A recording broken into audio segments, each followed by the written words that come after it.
Je suis africain. Mon église est la plus vieille église d'Afrique, une église de martyrs, de saints et de moines, déclarait lors du synode des évêques pour l'Afrique sa sainteté Abouna Paulus, patriarche de l'église orthodoxe éthiopienne. C'est en effet au début du IVe siècle qu'un jeune Syrien nommé Prudence fait naufrage sur les côtes de l'Éthiopie et y prêche pour la première fois l'Évangile, donnant naissance sur cette vieille terre montagneuse d'Afrique à un christianisme original, à la fois monastique et populaire. Dès la fin du IVe siècle, saint Jérôme rapporte que des Éthiopiens se rendent en pèlerinage à Jérusalem.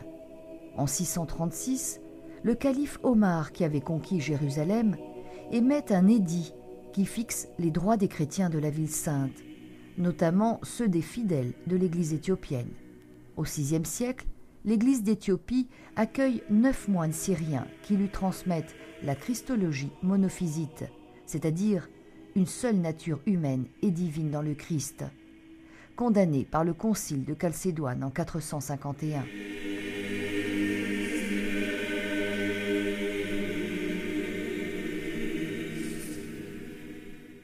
On sait peu de choses sur les relations entre l'église d'Éthiopie et la Terre Sainte entre le 7e siècle et la fin du Moyen Âge.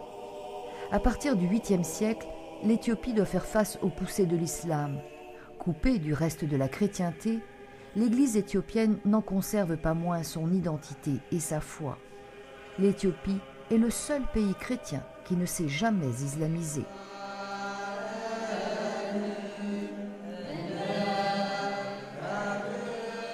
Au XVe siècle, le sort de la communauté éthiopienne à Jérusalem se dégrade suite à une guerre entre le souverain d'Harar et l'Éthiopie. L'empereur est contraint de fuir et plus personne ne pense à la communauté de Jérusalem.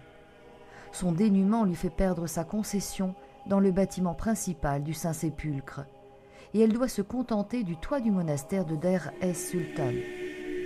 À Jérusalem, les chrétiens les plus hostiles aux Éthiopiens sont sans aucun doute les Coptes. Les Éthiopiens se sont séparés du rite et de la hiérarchie copte au XVIIIe siècle et depuis, les deux communautés sont en situation de guerre froide. En 1938, au moment de l'épidémie de peste à Jérusalem, tous les moines éthiopiens périssent et les Coptes en profitent pour s'emparer du monastère. Quand, avec le soutien des Anglais, les moines éthiopiens récupèrent leur monastère de Der es-Sultan, les clés des lieux sont laissées aux Coptes. Les différends entre les deux communautés n'ont pas cessé.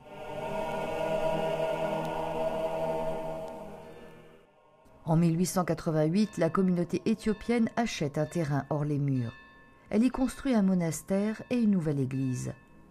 Le complexe, appelé Debregané, couvent du paradis en amharique, est situé à proximité de la rue des Prophètes.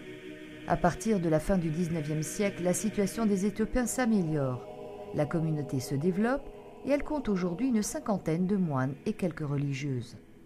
En tout, le nombre de chrétiens d'Éthiopie est estimé à 300 personnes concentrées à Jérusalem. Depuis la reprise des relations diplomatiques entre Israël et l'Éthiopie en 1989, les pèlerinages de chrétiens éthiopiens se sont intensifiés, notamment à Noël et pendant la Semaine Sainte. Abba Kostos est l'actuel archevêque éthiopien orthodoxe de Jérusalem. Le siège du patriarche Abouna Paulus est à Addis Abeba.